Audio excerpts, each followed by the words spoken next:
There's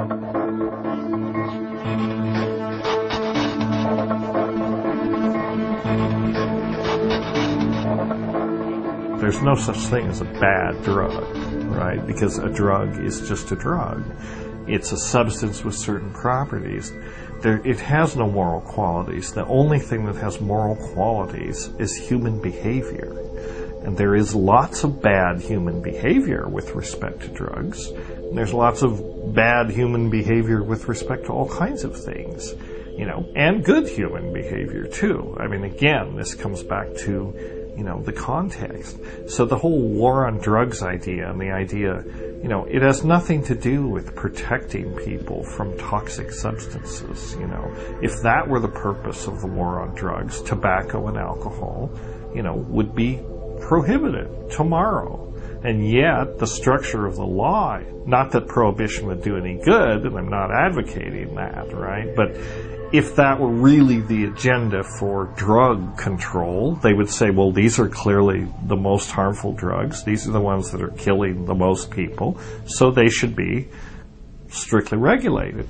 But in fact, the way the law is set up, the FDA is not even allowed to classify tobacco and alcohol as a drug.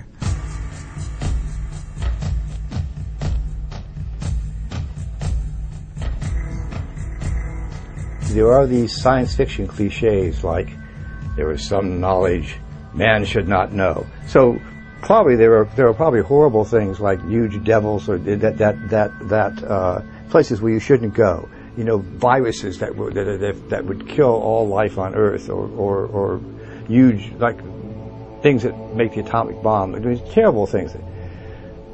So what does our society has a right to make those things not investigatable by science because they're too dangerous.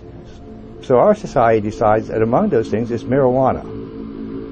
That scientists should not be able to explore marijuana and MDMA and LSD and these certain molecules because they're things men should not know.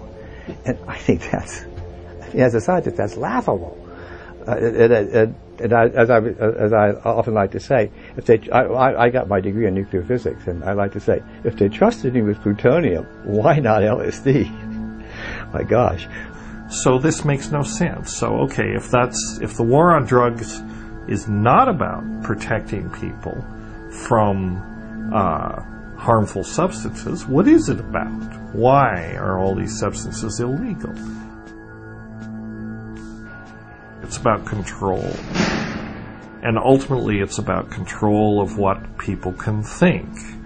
And it's the control of experience. It's essentially the state arrogating itself to the point where it says, certain states of consciousness are allowed and other states of consciousness are not allowed. And that's really what it comes down to. This is about cognitive liberty.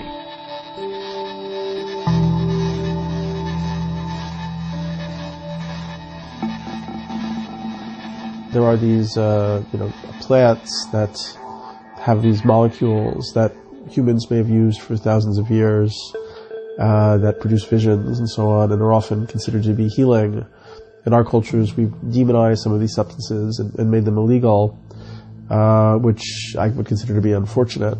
It's the state saying, don't go there, because if you take this entheogen or you take this psychedelic, you're going to have funny ideas.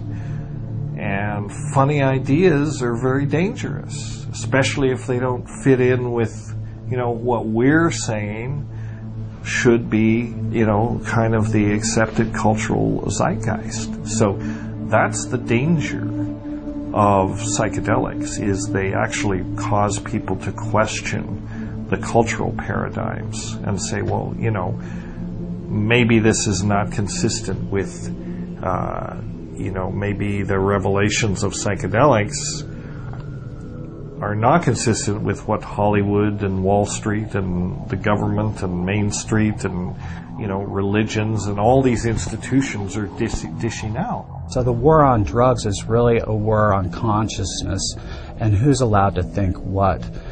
More importantly, I personally don't believe that anybody has the right to tell you what to do with your own body or what thoughts that you can think. That if you do not have the freedom to decide what happens to your own body and your own mind, then you really don't have freedom at its most basic, essential level.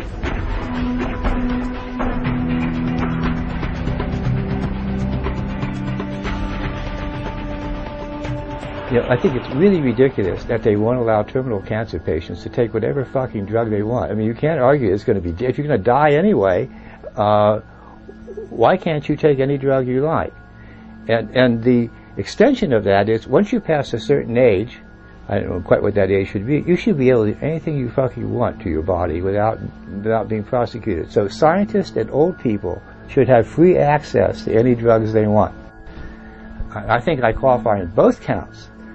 So, but you know, our society I don't even think that's enlightened. I think that's common sense.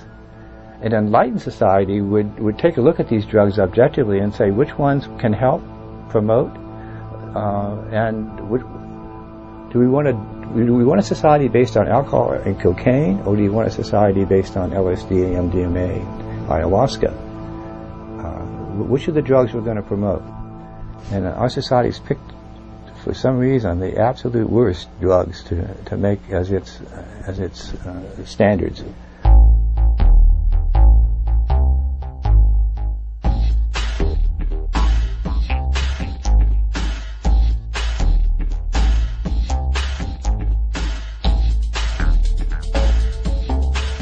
Potentially, psychedelic drugs could be for psychology what the telescope became for the science of astronomy.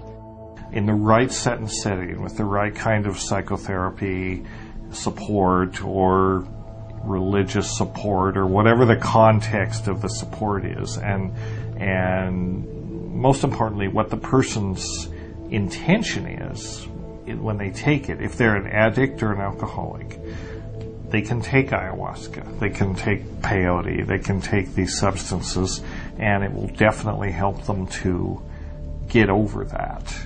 And in the case of something like ibogaine, it's even more specific. I mean, there's other things going on with ibogaine that might interrupt the addiction syndrome on the physical level. For many people, actually, who were alcoholics and things like that, many have been cured by their use of psychedelics. So in some ways, it's the opposite of addiction. Entheogens actually are almost the opposite of an addicting drug, in that sometimes a person will only take an entheogen once and have a very powerful experience and actually be freed from